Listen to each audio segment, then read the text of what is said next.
बिस्मिल्लाहिर्रहमानिर्रहीम। अस्सलाम वालेकुम। कैसे हैं जी आप सब लोग? उम्मीद करती हूँ खैरियत से होंगे। अल्लाह पाक सबको खुश रखे, आबाद रखे, आमीन। तो आज मैं बहुत ही मज़े की रेसिपी शेयर करने जा रही हूँ जी। ये बहुत ही मज़े की बनती है। वीडियो को फुल वॉच कीजिएगा और इसको वॉच करने के बाद ट्राई भी ज़रूर कीजिएगा। तो आज मैं बनाऊंगी जी टमाटर की कचूमर चटनी। ये इतनी मज़े की बनती है। मैंने बहुत ही इसकी जो है ना धूमें सुनी हुई थी, बहुत ही ये फेमस हुई थी आजकल। तो मैंने सोचा जी मैं भी ट्राई करके जो इसका टेस्ट चेक करूं। तो यकीन जाने इतनी टेस्टी बनी है, मैं तो अब रोज़ इसको खाने में बनाती हूँ। तो चलिए चलते हैं अपनी रेसिपी की तरफ, शुरू करते हैं जी अल्लाह ताला के बाबरकत नाम से, जो बड़ा मेहरबान और नहायत रहम करने वाला। तो ये मैंने ना हाफ़ के जी के करीब टमाटर ले लिए थे, इनको अच्छे से वॉश कर लिया। एक अदद मैंने खीरा ले लिया, इसको भी वॉश कर लिया। और लहसुन के 8 से 10 जवे हैं, 2 सब्ज़ मिर्ची हैं, एक छोटा सा प्याज है। तो करना क्या है, सबसे पहले जी ये जो है ना टमाटर, इनको जो ऊपर वाला जो ग्रीन सा पार्ट होता है ना छोटा सा, बिल्कुल इसको वो रिमूव करके ना, तो इसको 2 पार्ट में इस तरह हम कट करके रख देंगे। लहसुन के जवे तो मैंने पहले ही छील के रखे हुए हैं, और सब्ज़ मिर्चियाँ हैं वो भी वॉश कर की हुई हैं। बस इनकी जो है ना टहनियाँ ऊपर से ये देखिए वो उतारनी है, बस जस्ट इतना सा काम करना है। फिर जी हम लोगों ने क्या करना है जी, चूल्हे की तरफ चलेंगे। और इसकी मेकिंग बहुत ही सिंपल और आसान है, लेकिन ये टेस्ट में इतनी ज़बरदस्त है कि किसी भी जो इतने टाइम में बनने वाली रेसिपी होती है ना, उससे कम बिल्कुल भी नहीं है। और आजकल तो ये बहुत ही मज़े की लगती है। चाहे आप सालन वगैरह नहीं भी इसके साथ यूज़ कर रहे हैं ना, तो फिर भी आप लोगों को कमी नहीं महसूस होगी कि आप लोग सालन का यूज़ नहीं कर रहे हैं। ये तमाम सालनों को पीछे छोड़ देती है। तो सबसे पहले जी मैंने थोड़ी सी इसमें जो है ना राई वो यूज़ की है।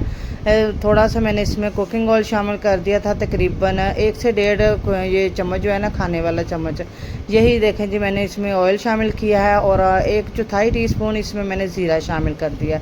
जब ये दोनों चीज़ें कड़कड़ा जाए ना, तो फिर हम इसमें जो रखेंगे टमाटरों को हमने इस तरह रखना है। फ्लेम मैंने ऑन कर दी हुई है नीचे से, और बिल्कुल स्लो है। इस तरह जो है ना हमने उल्टी साइड पे ना जो रखते जाना है इनको तमाम तरतीब के साथ। और ये तमाम के रख के इसके साथ ही जो है ना लहसुन के जवे वो भी साथ में रख देंगे, सब्ज़ मिर्चें वो भी साथ में रख देंगे। अच्छा जी, फ्लेम जब हम ये रेसिपी तैयार कर रहे हैं तो इसको हमने हाई फ्लेम पे बिल्कुल भी नहीं कुक करना। बिल्कुल ये ना मीडियम टू लो फ्लेम पे, बिल्कुल लो फ्लेम पे ये कुक होगी, वरना जो है ना ये जल जाएगी और इसका जो टेस्ट है ना वो अच्छे से नहीं आएगा। इसी तरह लहसुन के जवे भी मैंने फैला के रख दी हैं। अच्छा, अब करना क्या है कि इसको और कुछ नहीं करना, इसको जस्ट कवर करना है। किसी भी ढक्कन के साथ आप कवर करते हैं, मैं प्रेशर के ढक्कन के साथ जो है ना इसको कवर कर दूंगी। और कवर करके ना बिल्कुल लो टू मीडियम, बिल्कुल स्लो सी फ्लेम पे इसको मैंने रख दिया था। और तकरीबन मैंने 4 से 5 मिनट के बाद इसको जब चेक किया है ना, तो ये देखें जी इसके जो छिलके हैं ना वो निकल रहे हैं। चेक ये करना है कि जब इसके छिलके निकल रहे हो ना, तो समझे ये ना हो गया कुक। आसानी के साथ टमाटर के जो ना वो छिलके निकलने चाहिए। कुछ लोग जो है ना वो छिलकों के समेत भी इसको तैयार कर लेते हैं, वो भी अच्छी है। लेकिन अगर आप छिलके जो है ना इसके रिमूव कर देंगे तो वो टेस्ट में और भी ज़बरदस्त आती है, और लुक में जो है ना वो बहुत ही डिलीशियस लगती है। तो अच्छा जी, मैंने जो है ना ये देखें जी इसके तमाम के तमाम छिलके रिमूव कर दिए हैं। लहसुन भी फ्राई हो चुका है, मिर्च भी फ्राई हो चुकी है। इनको मैं ब्लेंडर जग में डाल के ना बस हल्का सा मैंने ब्लेंड करना है, बगैर पानी के बगैर ही इनको ब्लेंड करूँगी। पानी बिल्कुल भी नहीं इसमें शामिल करना। तो अगर आप इधर मैशर के साथ करना चाहें या किसी भी चीज़ के साथ करना चाहें तो आप इसको कर लें।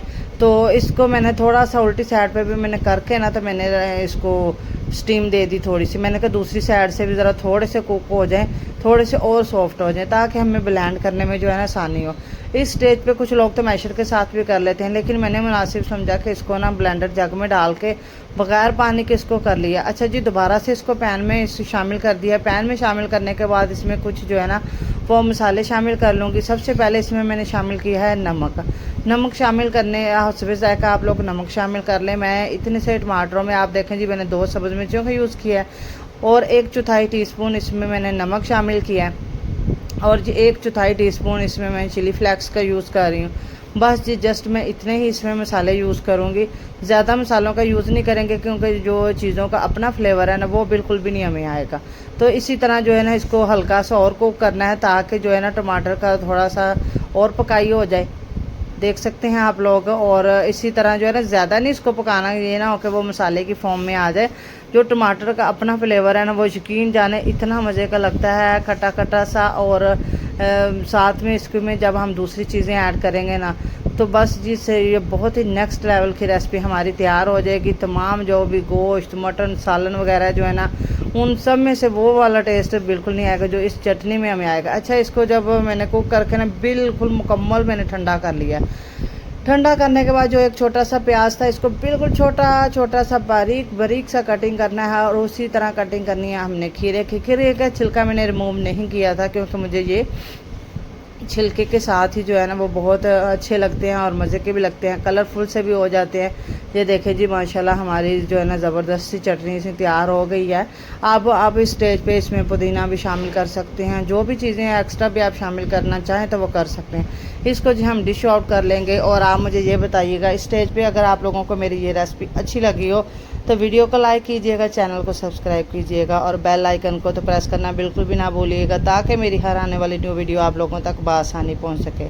तो आपने मुझे ट्राई करके बताना है कि आप लोगों को मेरी ये रेसिपी, ये चटनी जो है ना वो कैसी लगी है। आप भी अपने घर वालों को बना के दीजिएगा और उनका फीडबैक लीजिएगा। यकीनन जी मुझे पूरी उम्मीद है कि वो आपको रोज़ फरमाइश करेंगे जी आज ये चटनी बना लीजिए। अगर खाने को दिल नहीं कुछ चाह रहा तो आप इस चटनी को जो है ना वो बना के सबको आप सर्व करें तो यकीनन आपके जो है ना काम में एक चीज़ का और इजाफा हो गया है कि इस चटनी को तो आपको डेली ही बनाना पड़ेगा। तो अगर आप लोगों को ये पसंद आए तो मुझे भी अपनी दुआओं में रखिएगा याद। अब मैं आपको मिलूँगी जी न्यू वीडियो में न्यू रेसिपी के साथ। तब तक के लिए अल्लाह हाफ़िज़, जज़ाकल्लाह खैर।